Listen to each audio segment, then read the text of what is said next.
fin de la mission du FMI en République démocratique du Congo, le voyage d'une délégation gouvernementale en Afrique du Sud suite au problème de maïs qui sévit au Katanga, le problématique sur la dévaluation du franc congolais face aux devises étrangères. On va parler de la polémique autour de l'audit externe du fichier électoral en République démocratique du Congo par l'OIF, mais également de la sortie officielle de l'Union sacrée pour chuter. Mesdames et messieurs, ce sont là le sujet qui seront débattus sur ces plateaux de Décrypte Éco, sur ces plateaux justement pour débattre de tous ces sujets. Nous avons à notre côté Willy Akonda, mais également Tony Antoine Dibendila, et en face d'eux, on a Patrick Lumbala. C'est avec eux en tout cas qu'on va débattre de tous ces sujets dont je venais d'énumérer.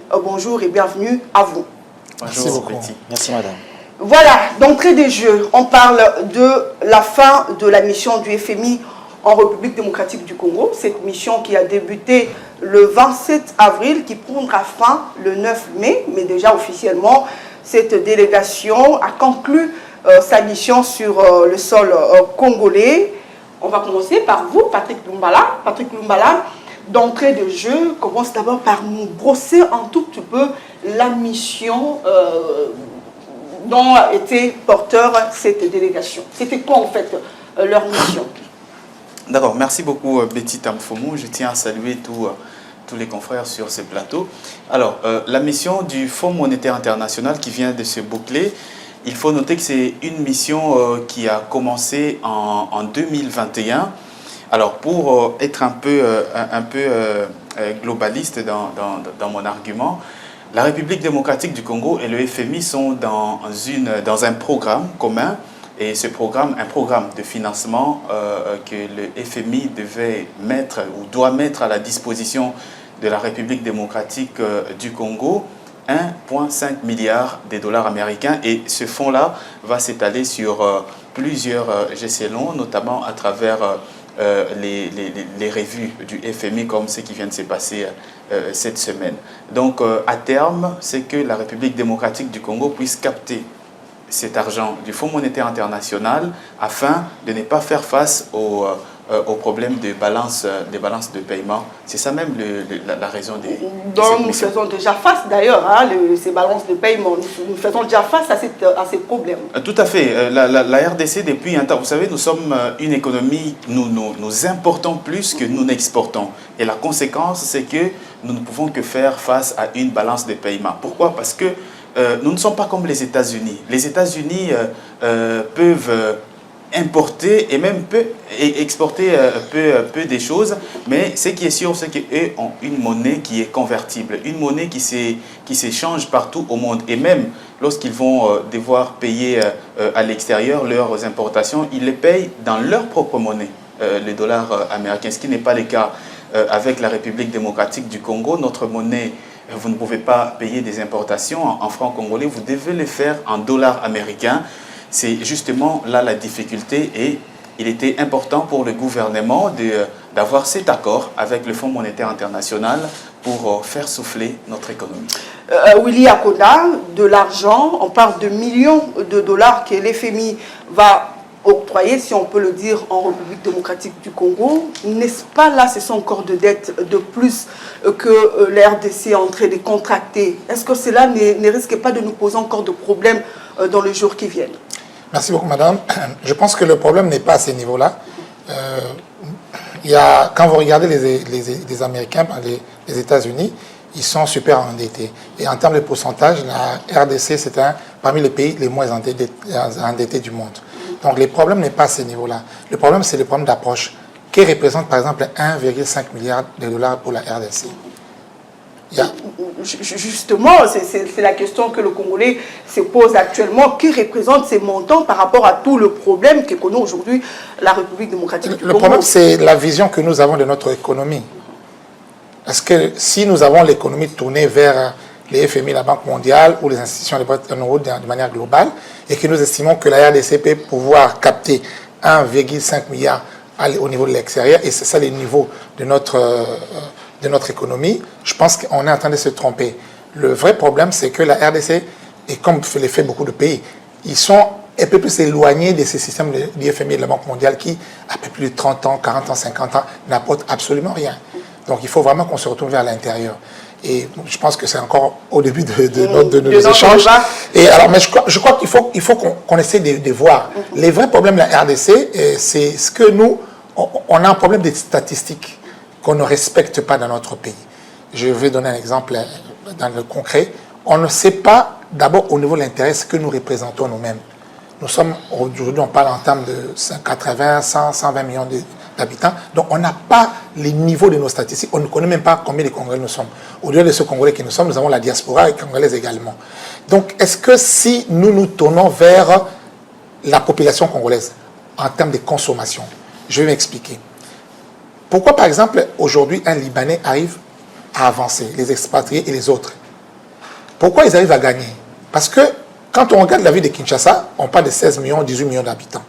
Mais si vous dites, bon, écoutez, on ne va pas voir les 18 millions ou les 16 millions d'habitants. Prenons, nous sommes à 10 millions d'habitants à Kinshasa. C'est-à-dire qu'un Libanais s'est dit, si je vends un pain de 200 francs à 1 million d'habitants par jour, j'ai 200 millions d'habitants. C'est-à-dire que nous, on ne se tourne pas vers nos capacités internes. Là, je suis en train de parler en termes de mobilisation. Hein, je parle de 1 500 millions en termes de mobilisation. Alors, l'État ne se tourne pas vers nos potentialités internes. Donc, quand on regarde la population congolaise, qui à 80%, à 90%, et nous sommes dans l'économie informelle, et si on essayait de formaliser ne fût-ce que 15, 20, 20, 25% ou 50% de notre économie, je pense qu'on serait capable de pouvoir capter beaucoup plus d'argent sur le plan interne. Donc nous devons nous tourner beaucoup plus sur l'intérieur, sur notre population, sur la consommation intérieure, sur la production intérieure. Je pense qu'on aurait pu capter beaucoup d'argent. Quand vous regardez les Chinois, ils sont à plus d'1 milliard aujourd'hui. Donc ils se sont tournés vers la consommation locale. Et ils ont pu capter beaucoup d'argent. Je crois que le FMI Banque mondiale, c'est très bien, c'est honteux pour notre pays, et même pour entrer en programme avec toutes nos richesses que nous avons et qu'on soit en mesure de capter 1,5 milliard de dollars américains. Bon, on est encore au début de débat. On va y revenir. Tony Antoine Dibendila, de dettes qui s'accumulent à nouveau, alors que le gouvernement, lorsqu'ils sont arrivés, on avait presque plus de dettes, la RDC n'avait plus de dettes, les Congolais disent que c'est déjà le chèque pour le gouvernement. Est-ce que vous partagez ce point de vue? Bon, je ne reviens pas sur ces détails-là. Je commence par saluer les partenariats entre la République démocratique du Congo et les Fonds monétaires internationaux. Mais je voudrais être beaucoup plus large sur cette question-là. Je voudrais prendre l'écho de l'opinion sur les actions du Fonds monétaire international, surtout prendre la dernière rencontre entre les Fonds monétaires internationaux et les vice-premiers ministres en charge de la défense nationale.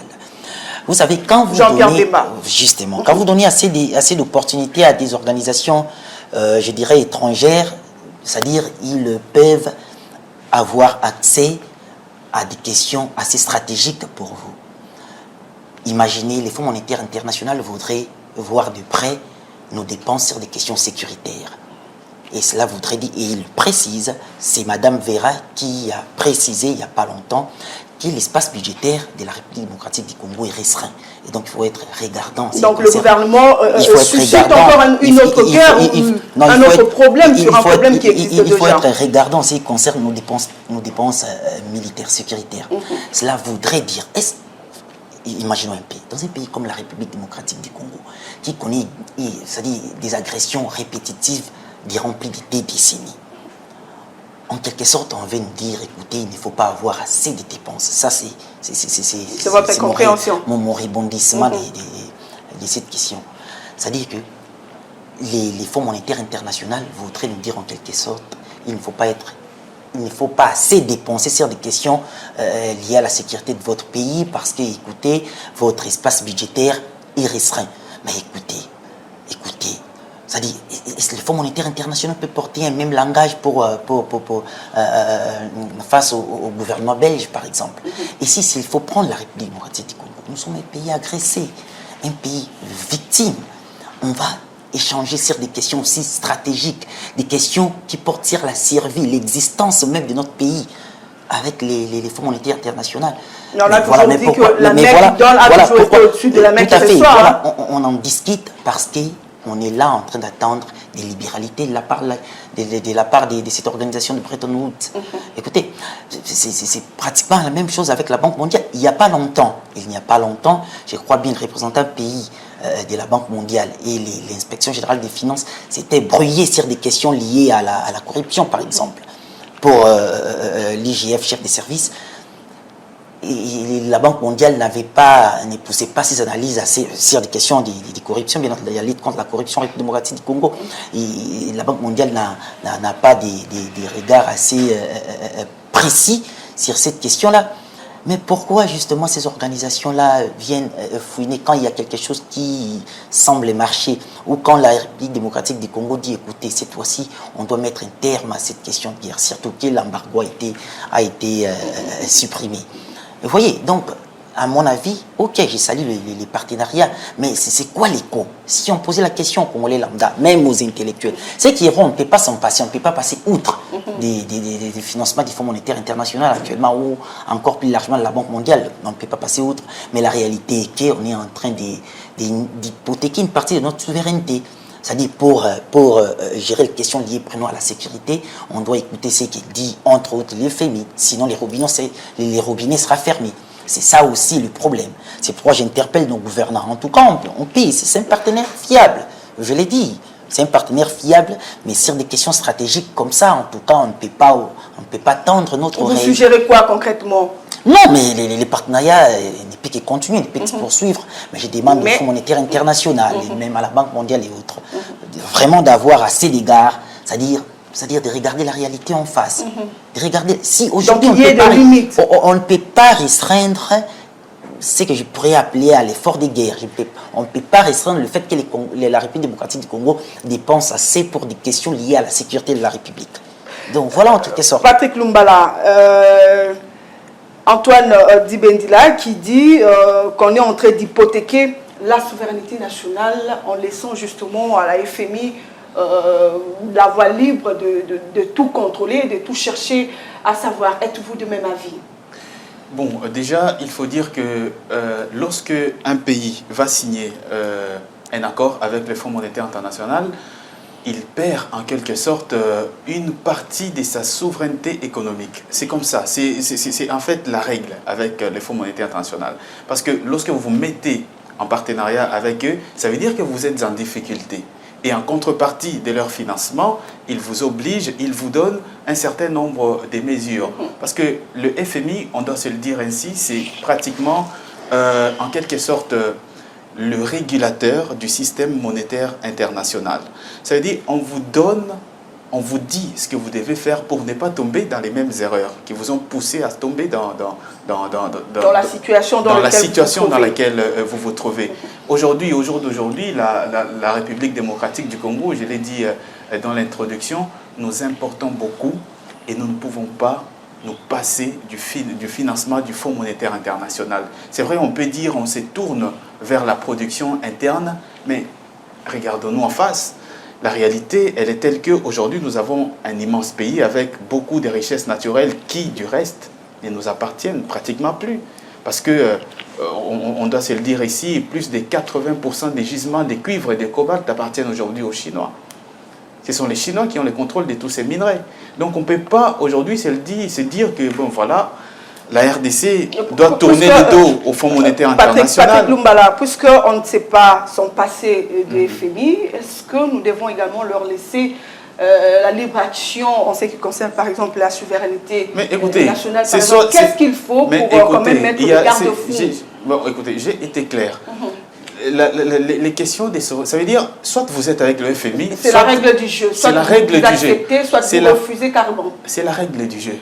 Par exemple, vous allez chez un médecin, il vous dit, je vous donne des médicaments pour guérir, mais écoutez, c'est ça que vous devez faire prochainement pour ne pas tomber dans la même situation maladive dans laquelle vous vous retrouvez. C'est exactement la même chose avec le Fonds monétaire international. Soit vous êtes avec lui, soit vous n'êtes pas quand même avec lui. Si vous voulez conserver votre souveraineté économique, eh bien, vous quittez tout simplement le FMI. Mais à mon avis, je pense que la réalité aujourd'hui est que la République démocratique du Congo a besoin de ce fonds monétaire international pour pouvoir maintenir son économie, mais également maintenir le niveau de ses réserves internationales qui permettent à l'économie de respirer. Vous allez vous rappeler que ces mêmes débats s'étaient créés notamment au niveau d'un autre pays africain qui est le Ghana.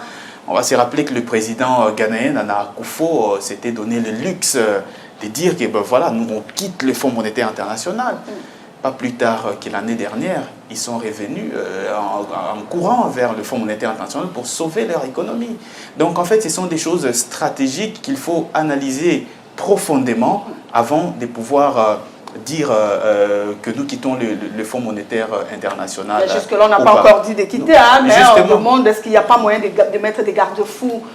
Les garde-fous sont toujours là. Le Fonds monétaire international ne vous dira peut-être pas que n'achetez pas telle arme, n'achetez pas telle arme. Mais parmi les recommandations du Fonds monétaire international, c'est notamment la réduction des dépenses publiques. Eux, ils ont le regard sur vos dépenses publiques afin que vous ne puissiez pas tomber dans la même situation. Voilà, après cette question du fin de la mission du FMI oui, vous voulez ajouter quelque chose, William? Il faut comprendre. Le FMI et la Banque mondiale viennent quand vous êtes fragile. Ils sont forts quand vous êtes fragile. Regardez par exemple entre 2016 et 2018. Qu'est-ce que vous entendez par la fragilité là? C'est-à-dire que votre économie est faible et donc vous avez besoin de vie pour nous, notre économie est tournée vers l'extérieur. C'est qui est le cas d'ailleurs aujourd'hui. Alors maintenant, c'est-à-dire que regardez entre 2016 et 2018, la RDC n'était pas en programme avec le FMI. Non. Et il y a eu stabilité de la monnaie. Pour quelle raison? Parce qu'on a travaillé à l'interne avec les 28 mesures du gouvernement et a fait en sorte qu'il y a eu augmentation de plusieurs paramètres. En termes de réserves d'échange, nous sommes partis de 300 millions à 1,2 milliard. Comment vous expliquez cela? Et en termes de taux de change, nous sommes restés presque 2-3 ans. Bon moment, oui, je pense que sur cette question-là, il faut relativiser.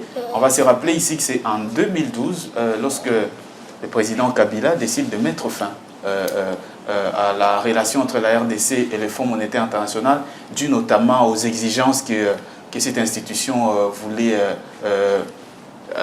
exiger justement, imposer à la République démocratique du Congo. Mais la conséquence, il y en a eu. Il y en a eu. Lorsque vous regardez le taux d'échange de la RDC entre 2012 jusqu'à 2016, on est parti pratiquement de 900 les dollars américains jusqu'à 1600. Non, mais là, s'il vous plaît, il faut me laisser d'abord terminer. Là, il ne faut pas non plus dire qu'il n'y a pas eu de conséquences. En fait, vous parlez de 2030. Si il y a eu des problèmes de taux de change, c'est justement parce que c'est Matata qui, aux alentours, je crois, 2014-2015, après l'embellie des secteurs miniers, en 2015, Matata a dilapidé les réserves d'échange avec ses projets Bukanga Lonzo, immeubles intelligents, et puis vous avez Transco, vous avez un certain nombre de projets où Matata a utilisé les réserves d'échange. Donc ça, c'est une autre question. Donc voilà, s'il y a eu fixation, on a quitté à 900, 920, allant jusqu'à 17 1700.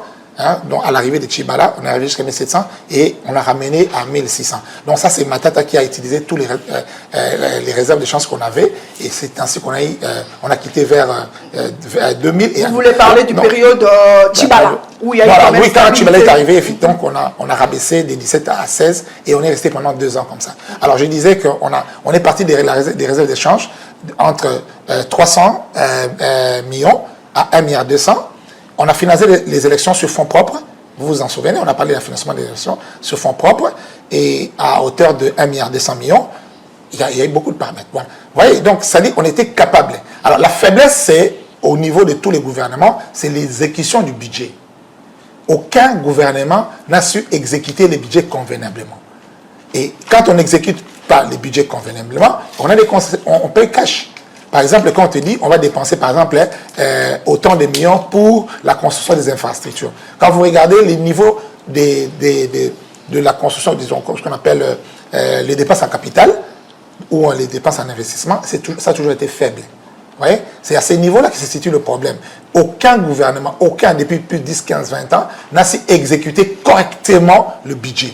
Et c'est pourquoi nous payons toujours cash et que parfois, comme nous avons une économie tournée vers l'extérieur, comme nous avons une économie tournée vers l'extérieur, cela fait que nous avons besoin du FMI, de la Banque mondiale, pour obtenir des devises, effectivement. Mais cela n'empêche que nous puissions bien révisiter notre économie, tourner vers connaître à peu près c'est quoi la valeur de notre économie, en nous tournant sur l'agriculture et autres, et non, en abandonnant par exemple les mines.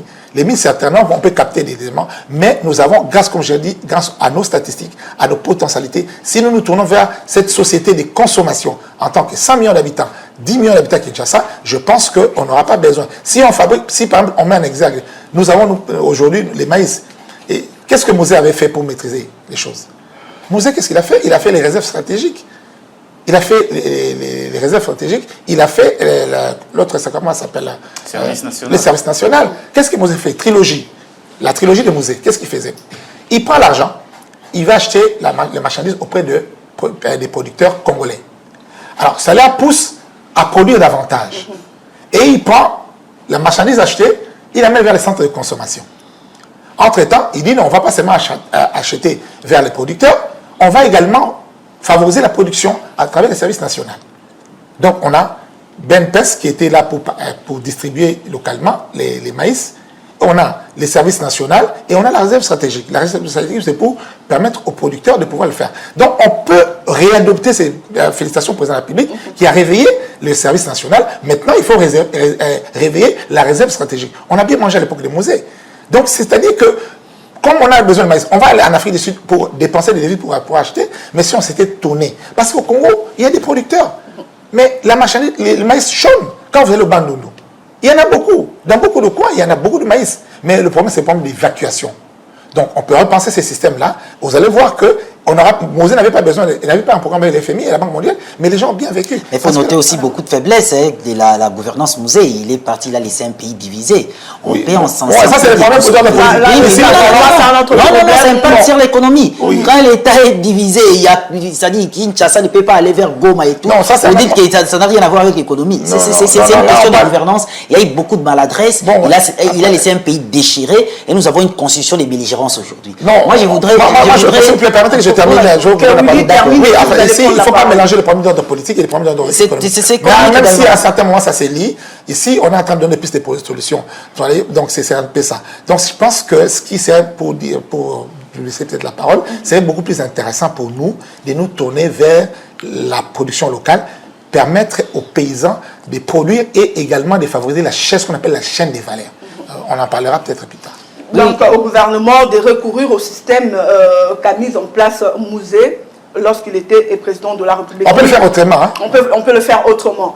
Oui, après, pour clore ces chapitres, je crois qu'on est presque à la fin à propos de ces chapitres. Je voudrais rapidement, je ne sais pas. Allez-y rapidement. Je voudrais rapidement souligner, d'abord rebondir sur la question de la gouvernance Mosé. Aujourd'hui, c'est devenu une sorte de mythe. C'est-à-dire les gens béatifient la gouvernance Mosé. D'accord, il y a eu quelques réformes qui ont quand même marché, mais la finalité il est parti, puis à son âme, on a apprécié une partie de sa gouvernance, mais la globalité Kinshasa ne pouvait plus contrôler tout le territoire national. Je l'ai dit, ça c'est dans le politique. Non, tout à fait. Déjà, quand vous n'avez pas les Kivu, nous savons tout le minerai qui se trouve là-bas. C'est-à-dire vous n'avez pas accès à cette manne-là, c'est compliqué pour la gestion de la République. Quand vous n'avez pas l'espace équateur contrôlé à l'époque par les MLC, vous n'avez pas la manne qui vient de l'autre côté. C'est-à-dire que ça impacte sur les capacités de l'État à amener à bien ses politiques, que ce soit économique, financière, ainsi de suite. Quand vous avez une partie du territoire qui n'est pas sous contrôle de Kinshasa. Et au-delà de cela, je voudrais également revenir sur la question du FMI. Moi, je souhaite que les partenariats entre la République démocratique du Congo et le Fonds monétaire international se poursuivent. Je suis tout à fait d'accord parce que là, actuellement, je ne sais pas comment on peut s'en passer, mais je voudrais insister sur le fait qu'il y a des secteurs stratégiques. On ne peut pas donner l'oreille pour des questions qu'on ne peut pas discuter en fait.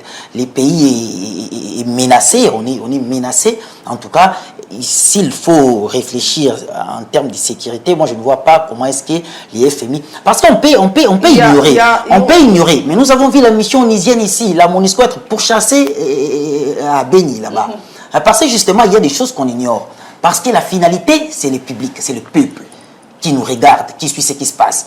Et si on parle et échanger avec ces peuples-là qui souffrent de l'autre côté, on leur dit en des termes simples, voilà, les FMI disent ici, on ne peut pas mettre beaucoup d'argent sur des questions de défense de sécurité parce que ça va impacter sur la gouvernance globale. Ça sera compliqué. Ceux qui seront là-bas seront pourchassés également. Ça sera vraiment compliqué. Donc voilà, c'est pourquoi je dis ceci.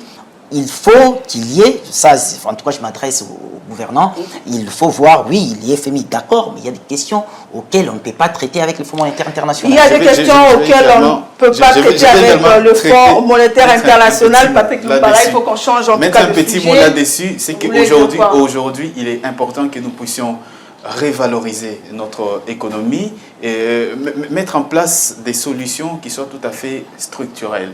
Parce qu'aujourd'hui, on a l'impression que ce soit les gouvernants d'aujourd'hui, tout comme ceux qui étaient là hier, on a tendance à prendre des décisions de manière conjoncturelle. On est là face à une situation, on se dit, ben voilà, qu'est-ce qu'on fait pour résoudre cette situation? On la résout sans voir. Diriger, c'est prévoir, comme on dit. Sans voir ce qui va advenir dans les années à venir. Donc aujourd'hui, il est tout à fait important, je suis tout à fait d'accord avec monsieur Akonda, c'est que il est important de revoir aujourd'hui notre économie nationale, mais le Fonds monétaire international, nous en avons besoin pour l'instant.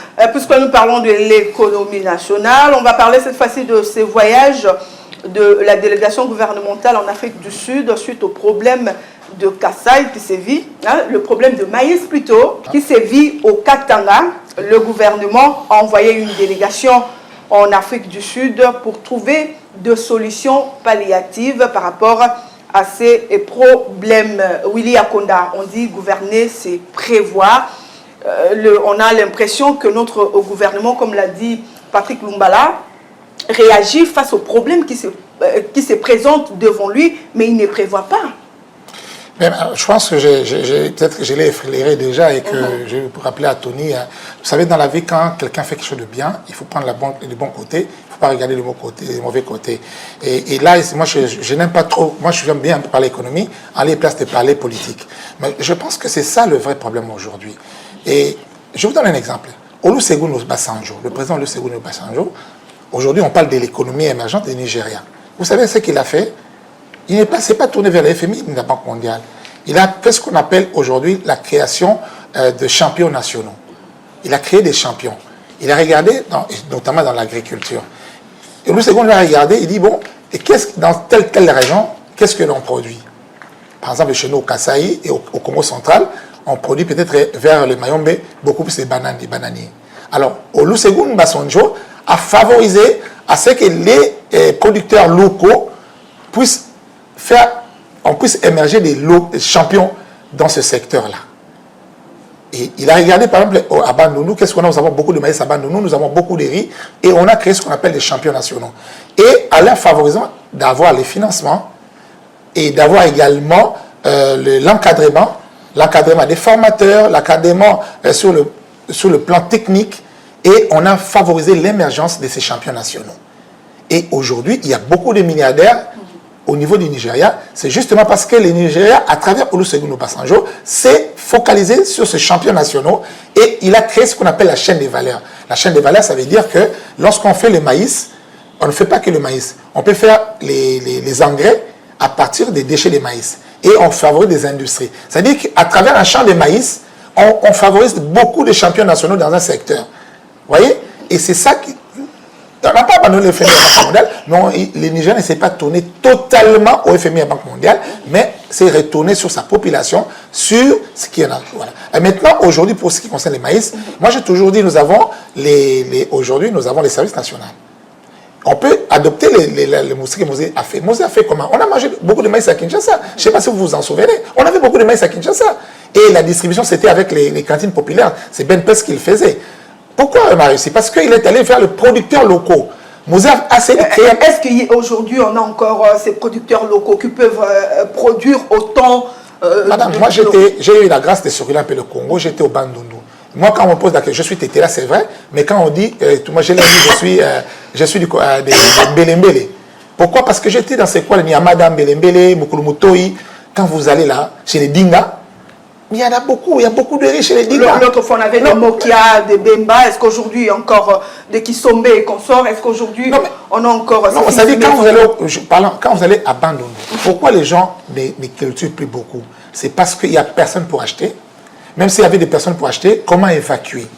Ouais? C'est les problèmes qui se posent, les problèmes d'évacuation. C'est pourquoi quand je reviens à Mosé, qu'est-ce qu'il a fait? Il a mis des hélicoptères, hein, les Bubununda, à l'époque pour pouvoir évacuer les avions. Il avait vraiment trop de moyens. Mais là n'est pas le problème. C'est-à-dire qu'il faut qu'on repense maintenant, qu'est-ce qu'on va faire pour encourager à nouveau les producteurs locaux à pouvoir le faire et comment on va essayer de faire pour évacuer les produits. Nous avons, nous, la grâce d'avoir un grand couloir, ce qu'on appelle le fleuve Congo.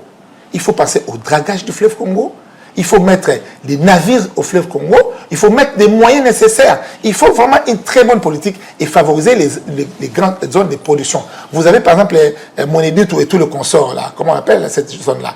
C'est une zone productrice. Quand vous allez par exemple au Maniema, on peut avoir beaucoup de riz. Il faut voir les cultures. Même ici par exemple au niveau du Congo central, on produit déjà du riz. Peut-être en grande quantité. Mais on peut en produire en grande quantité du côté des Kimpese, que ce soit des foufous, que ce soit des ceci. Lorsque le président a parlé des pains faits à base de manioc, les gens se moquent de lui. Mais ce que les gens ne savent pas, dans toutes les boulangeries aujourd'hui, on ne fait plus de blé. On fait le mélange avec les maniocs de grande qualité qui viennent également du côté des Kimpese. Et alors, si vous n'êtes pas au courant, vous l'informez. Donc, on n'a pas encore des pains totalement à base de farine de manioc, mais on fait des mélanges aujourd'hui. Voilà, pour réduire un peu le coût. Donc, c'est-à-dire, aujourd'hui, on peut se retourner, ce que j'ai parlé au début, de la consommation locale, de la production locale, on peut se retourner vers l'intérêt. La Banque mondiale ne va pas les rejeter, Patrick. Mais si on se retourne vers nos potentialités, vers nos capacités, en tenant compte de la richesse que nous avons le fleuve Congo. Est-ce que ça ne risquerait pas de prendre beaucoup de temps alors que le problème se pose déjà? Et déjà devant nous, il faut trouver des solutions. Mais après les solutions, on va trouver combien de temps? Combien de cycles on en a? C'est combien de cycles qu'on a avec la crise du manioc et des maïs? C'est chaque année, puis ça revient. C'est le même problème qui revient. Maintenant, le gouvernement doit penser sur 2 ans, 3 ans, 4 ans, 5 ans, en mettant une bonne politique. Je pense qu'on aura des résultats. Il ne faut pas faire les choses à la va-vite. Il faut programmer. Même quand on parle du budget de l'État, il y a les budgets qu'on aborde chaque année, mais il y a la projection du budget, on le fait sur base de 3 ans.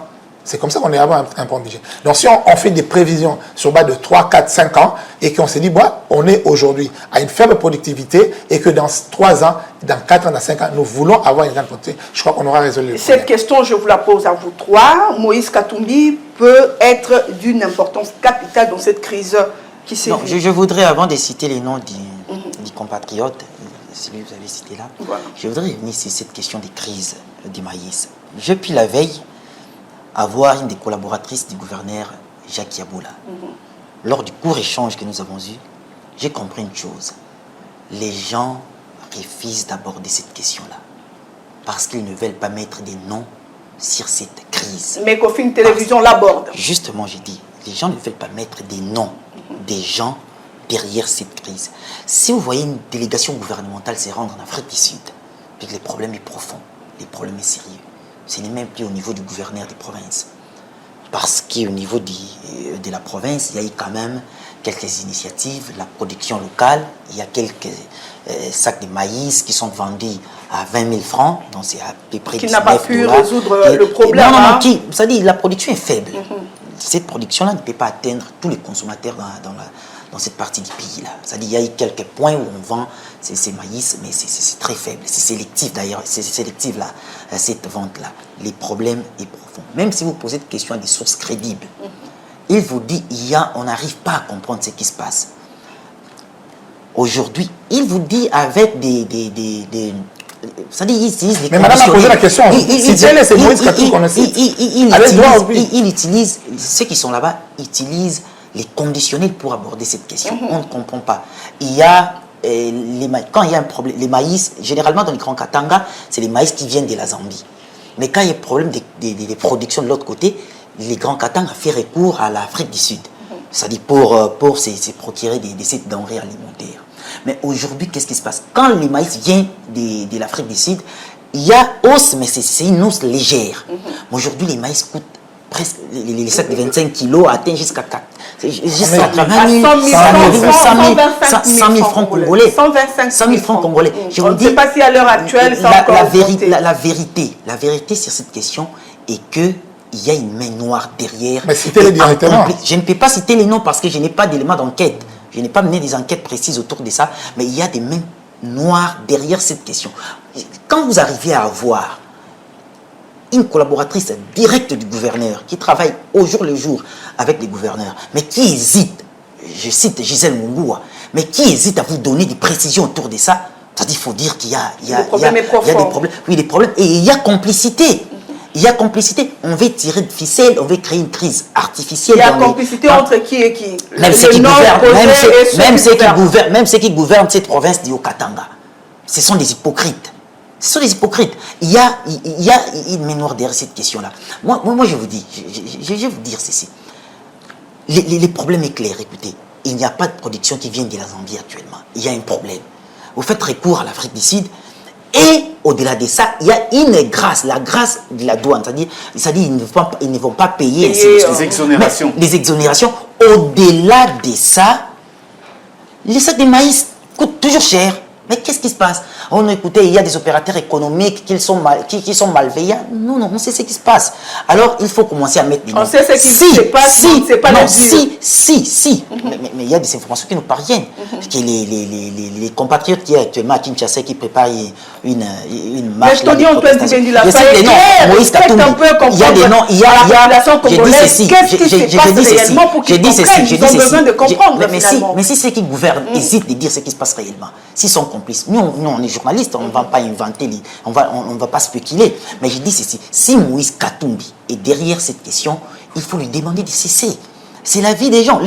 C'est lui qui contrôle ton ventre, contrôle ton existence. On ne peut pas manipuler les individus parce qu'on veut avoir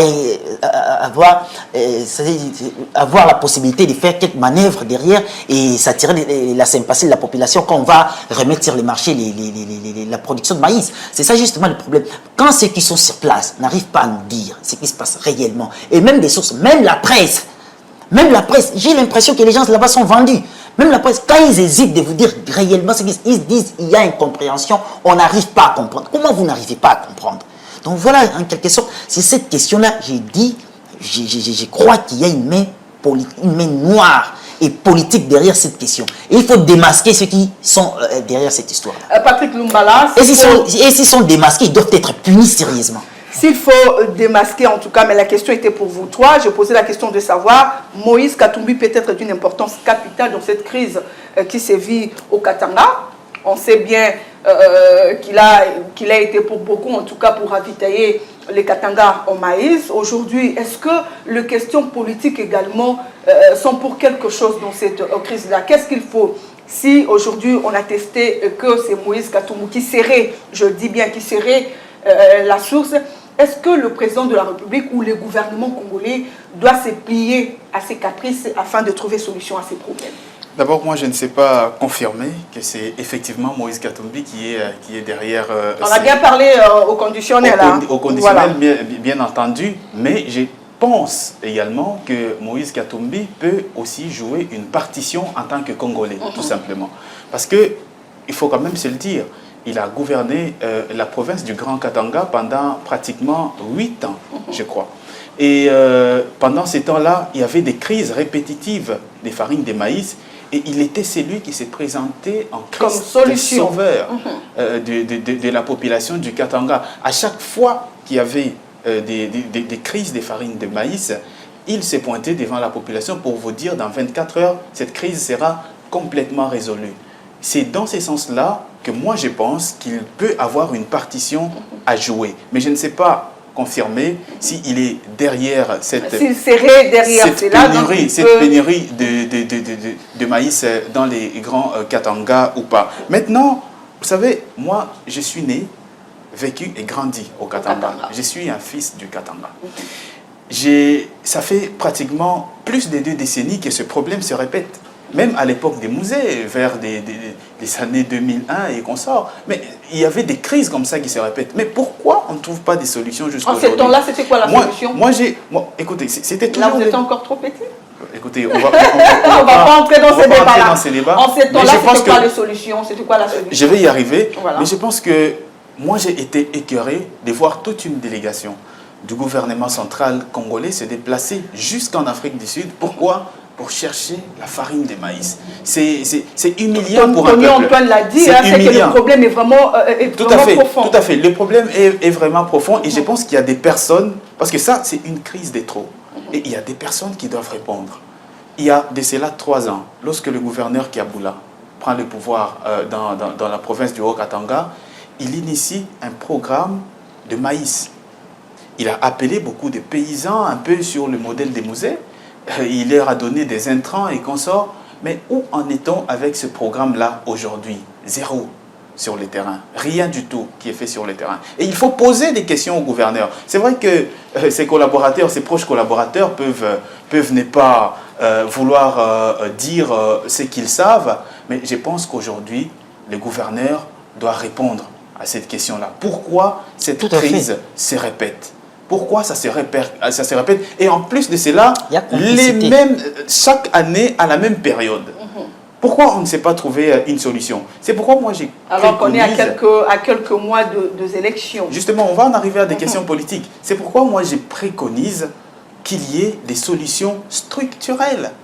On ne va pas chaque année, à chaque cycle de crise, c'est aller... Vous savez, ce n'est pas pour la première fois qu'il y a une délégation congolaise qui quitte le pays pour aller chercher la farine. C'est humiliant pour le pays. C'est chaque année pratiquement, moi j'ai vécu au Katanga, chaque année pratiquement ça se fait comme ça. Et moi j'ai des larmes aux yeux. Je pense qu'aujourd'hui on doit repenser notre politique agricole. Et la solution, M. Akonda l'a dit ici, la solution passe, je crois, par une chose. Vous savez, nous avons beaucoup de terres arables en République démocratique du Congo. Nous sommes un pays qui a pour nature d'être le grenier de l'Afrique, tout entière, même du monde. Mais il y a un sérieux problème aujourd'hui. Il faut désenclaver le pays. Le pays n'est pas désenclavé. Lorsque vous partez à Manono, lorsque vous partez dans les régions reculées du Kasaï, tout comme du Katanga, vous allez trouver des maïs qui pourrissent. Pas plus tard qu'hier, le problème de l'évacuation qui se pose. Hein. Tout à fait. J'ai reçu des reportages des confrères au niveau du Katanga. La SNCC ne fonctionne plus à plein régime. Il y a des maïs qui pourrissent dans les dépôts de la SNCC dans certaines localités reculées de la province.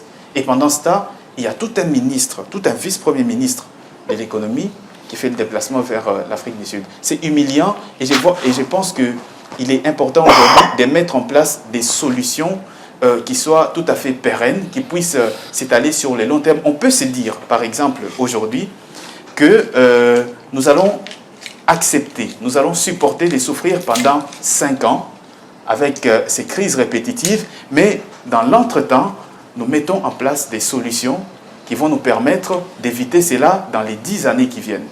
C'est ça, des solutions structurelles. Il ne faut pas à tout moment réagir à la situation qui vient, mais il faut prévenir ce qui peut arriver dans l'avenir.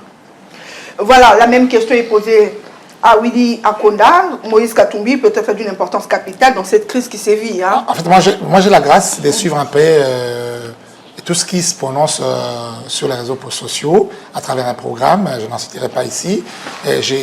Quand vous regardez ce qui se passe, en fait, les balles sont jetées de part et d'autre. Hein. Il y a ceux qui pensent que ça, c'est la manœuvre du gouvernement central qui est en train de tout faire pour asphyxier la population du Katanga. Il y a ceux qui pensent que, en fait, c'est un problème lié à Moïse Katumbi qui détiendrait des minoteries et des usines au niveau de la Zambie en grande quantité. Donc, il peut être, comme Patrick l'a dit, et il a toujours profité de cette crise-là à répétition pour être comme homme solution. Ça fait de plusieurs années. Donc là, c'est les réseaux sociaux. On peut toujours essayer de voir les commentaires. Ça, ce ne sont pas mes commentaires. On peut les vérifier sur les réseaux sociaux.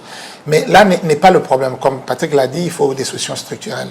Donc ça fait 20 ans que ce problème-là dure. Ça fait autant d'années que ça dure. Il faut qu'on cesse. Faisons comme on le sait, nous un jour. Willy Akonda, si le monsieur peut être une solution à ces problèmes Est-ce le moment pour le gouvernement de se plier déjà, on va pas conditionner la solution à cette question-là sur un individu. Tout à fait. Il peut avoir des minauderies. C'est au gouvernement de trouver une solution. Parce que si le problème se pose, s'il vous plaît, je vous remets la parole. Juste une minute, je peux réagir. Ça veut dire que c'est au-delà d'être un acteur politique, c'est d'abord un acteur économique, ça veut dire un opérateur économique. Il peut décider ou pas de vendre sa farine au Congo. C'est son droit, il est libre. Mais on peut toutefois négocier. Mais bien, vous dites? On peut toutefois négocier, puisqu'il s'agit de la population. On peut toutefois négocier afin que cette population trouve de quoi manger. Ben justement, on peut négocier. Si ça va dans l'intérêt de l'opérateur économique, il ne va pas refuser. Donc moi, je pense qu'aujourd'hui, la grande charge revient au gouvernement central. Tout à fait. Il faut travailler pour remettre les choses en ordre. Il faut travailler pour remettre les choses en ordre. Il ne faut pas jeter la faute sur les individus. Les opposants. J'ai quand même la parole. Allez-y. Parlons, on est aussi journaliste, on se connaît. Quand quelqu'un est menacé au plan politique, il peut user également de sa force au plan économique. Ça, on le sait très bien. Voilà. Donc, je pense que si lui l'utilise, il l'utiliserait. Bon, comme Patrick l'a dit, on peut pas s'acharner contre lui. Et donc, c'est aux politiques de faire le nécessaire pour éviter ce genre de choses. Lorsque quelqu'un a un levier assez grand, assez puissant, pour pouvoir vous mettre à genoux, je crois qu'il peut l'utiliser d'une manière ou d'une autre. Il en va de sa bonne volonté ou pas. Alors, moi, je disais que le problème n'est pas à ce niveau-là. Moïse Katumbi, non, il faut qu'on cesse avec ça. Il faut qu'on pense maintenant au Congo. C'est quand même un opérateur économique majeur dans le Grand Qatar. Bon, pour certains, oui, mais pas pour moi. Moi, je pense que ce qui importe aujourd'hui, c'est de trouver vraiment des solutions et à long terme. Et là, je redonne encore l'exemple de Olusegun Obasanjo qui a résolu beaucoup de crises. Parce qu'il faut avoir des modèles dans la vie. Et il faut se référer à certains modèles. Et je crois qu'aujourd'hui, nous pouvons, avec beaucoup d'humilité, nous référer au modèle Nigeria. Aujourd'hui, nous avons des créations de champions nationaux, pas un seul. Moïse pourrait paraître dans ce domaine-là au Katanga comme étant le champion national. Mais il faut créer des champions nationaux. Il faut créer deux champions. Alors que nous avons qu'il soit champion là-bas dans les Katanga. Voilà. On doit changer de chapitre. Mais je voudrais mettre quelques mots à propos de cette question. Vous avez déjà parlé autour de cette question. Non, oui, mais... Allez-y. Il y a les problèmes que... Déjà, le fait que c'est le gouvernement central qui envoie une délégation, on se rend compte que le problème est profond. Et donc, c'est Kinshasa qui a pris ces problèmes après le corps. Mais le problème, là, actuellement, est qu'il faudra maintenant réfléchir, comme l'a dit les confrères, il faudra réfléchir comment trouver des solutions pérennes, des solutions qui résistent au temps. C'est pas trouver de solutions à la va-vite parce qu'il y a une crise qui se présente. Parce que là, si vous tentez de racoler les choses, il y aura une autre crise demain et puis ça va continuer. Ce sera un cycle répétitif. Interminable. Donc voilà, en quelque sorte. Mais si, je l'ai dit, Moïse Katumbi derrière cette histoire, en tout cas, il faut les dénoncer. C'est très dangereux. Donc voilà. Mais voilà, ce sont les vieux, vous allez les dénoncer comment? On va changer les chapitres. Patrick Mbala l'a dit, il est également un acteur économique. Il a également un mot à dire puisque la marchandise lui appartient. Le troisième point, c'est on va parler de ces problématiques sur la dévaluation du franc congolais. Cette question également touche plus d'un Congolais, la dévaluation du franc congolais face aux devises étrangères. Willy Akonda, d'après vous, quels sont les facteurs perturbateurs de la monnaie congolaise? Il y a plusieurs faits. D'abord, le premier fait, c'est que quand vous parlez avec l'ensemble des économistes aujourd'hui, on vous dit qu'il y aurait, je mets au conditionnel, des manipulations de chiffres. En ce qui concerne les budgets et autres, il y a des manipulations des chiffres et que le gouvernement et la Banque centrale ne sont pas clairs. J'ai parlé, quand même, échangé avec beaucoup d'économistes et qui disent qu'il y a manipulation, même en termes de budget, en termes de réalisation et autres. Et on ne va pas rentrer là-dessus. Mais qu'est-ce qui se passe aujourd'hui? C'est-à-dire, on a un problème quand il ne parle de manipulation des chiffres, on ne connaît pas quels sont les vrais chiffres sur notre réserve d'échange. Est-ce que nous avons 4,5 milliards? Vous pensez vraiment, avec 4,5 milliards, autant de semaines d'approvisionnement et qu'il y aurait des évaluations? On se pose des questions. Donc, quelque part, on sent qu'il n'y a pas de vérité par rapport au gouvernement. Alors, deuxième chose, c'est que vous avez cru entendre le ministre des Finances a dit, Nicolas Kazadi a dit qu'on ne va pas payer, on ne va plus payer. Il a suspendu les paiements de la dette intérieure. Et effectivement, parce que quand on a payé la dette intérieure, on a payé à francs congolais, il y a eu une forte masse de francs congolais sur le marché et les opérateurs économiques qui ont prêté au gouvernement ont besoin également des devises pour pouvoir à la fois aller à l'étranger, à l'extérieur, pour pouvoir acheter les marchandises et autres. Donc je pense que ça aussi, ça a vraiment beaucoup influencé sur la perturbation de la monnaie nationale. De la monnaie nationale. Et après, donc, je reviens à ce qu'on a dit de la manipulation des chiffres. Et ça c'est, il faut qu'on sache réellement qu'est-ce que le gouvernement a pu obtenir comme recette et comment il fait ses dépenses. Bon, et puis, en troisième lieu, c'est-à-dire ce que je l'ai dit, notre économie est à plus de 90% extravertie. Informel, on est à l'informel. Alors, je vous donne un petit exemple pour que vous puissiez comprendre. On va aller vraiment dans le thème.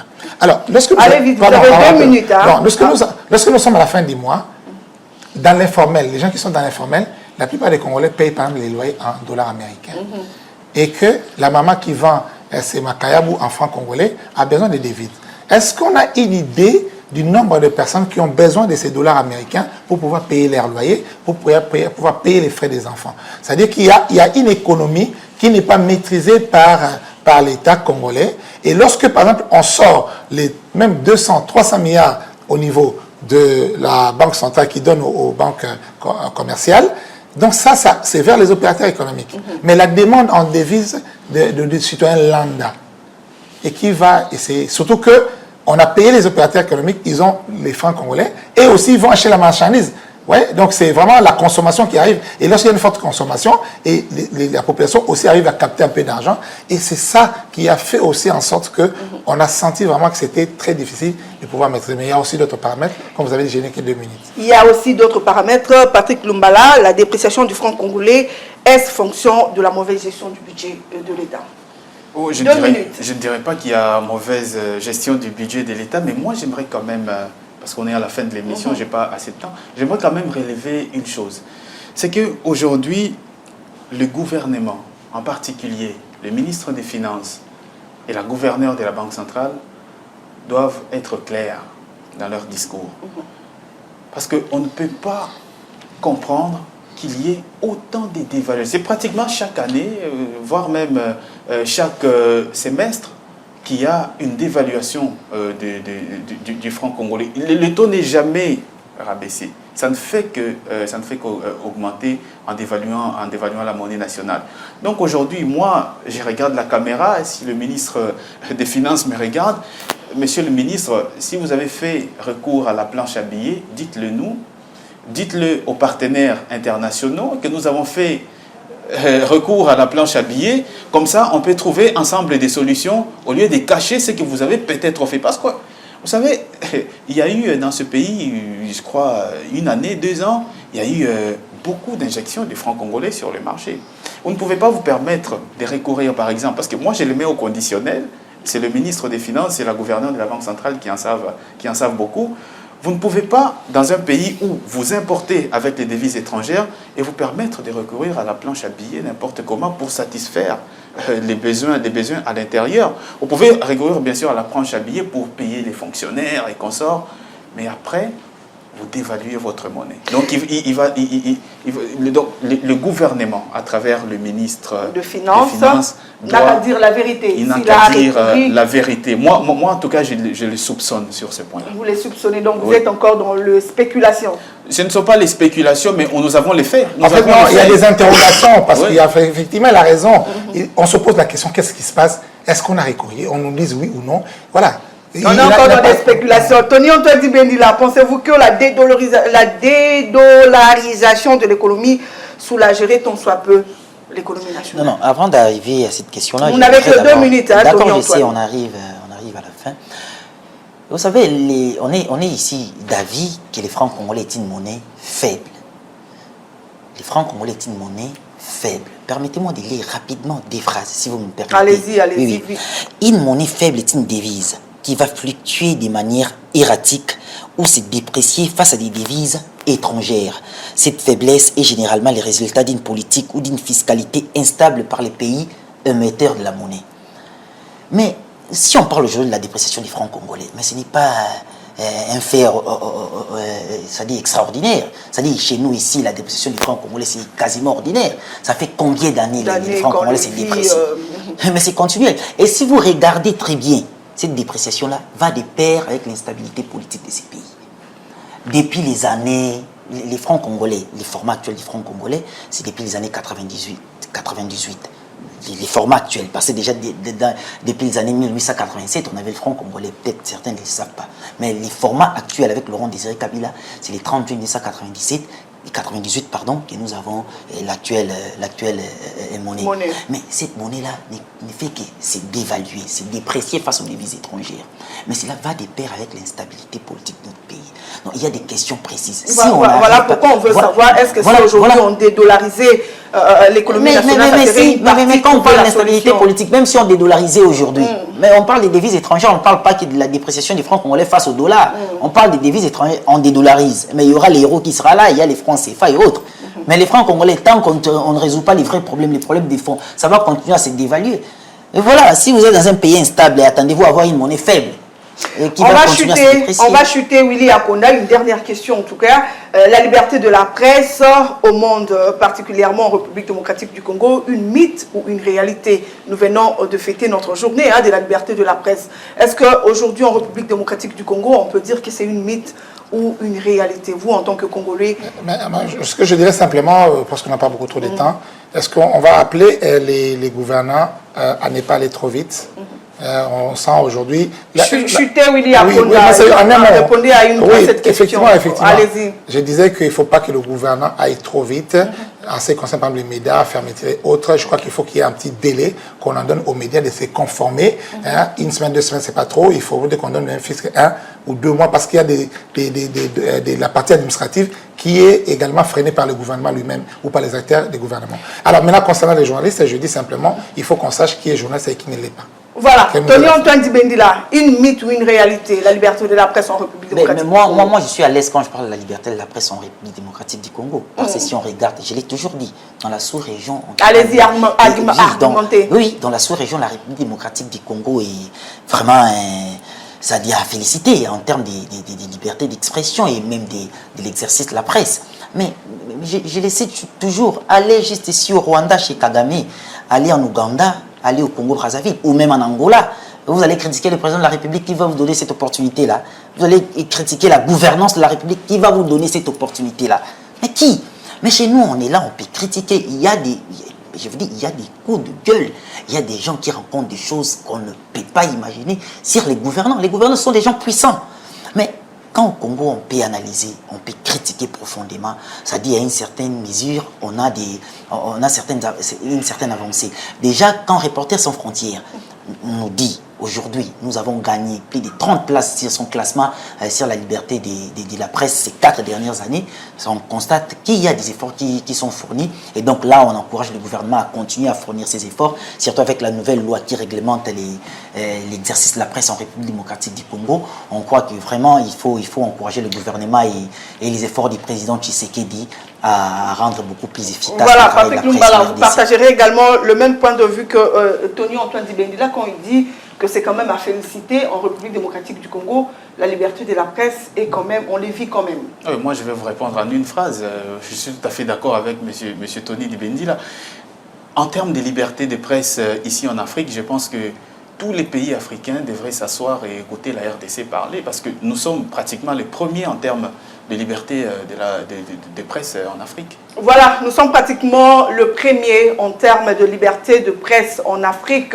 Mesdames et messieurs, c'est sur ces termes que nous bouclons cette émission. Merci à vous de nous avoir suivis. Il y avait plusieurs questions en tout cas à débattre, mais on a eu à débattre 3 questions. On a parlé de fin de mission du FMI en République démocratique du Congo. On a parlé également du voyage qu'a effectué la délégation gouvernementale en Afrique du Sud suite au problème de maïs qui sévit au Katanga. Et puis, on a chuté. On a parlé de la problématique sur la dévaluation du franc congolais face aux devises étrangères pour chuter à la liberté de la presse. Sur ces plateaux, j'ai eu comme invité Willy Akonda, Tony Antoine Dibendila, mais également Patrick Lumbala, tous journalistes à Ecofin Télévision. Et merci à vous de nous avoir suivis.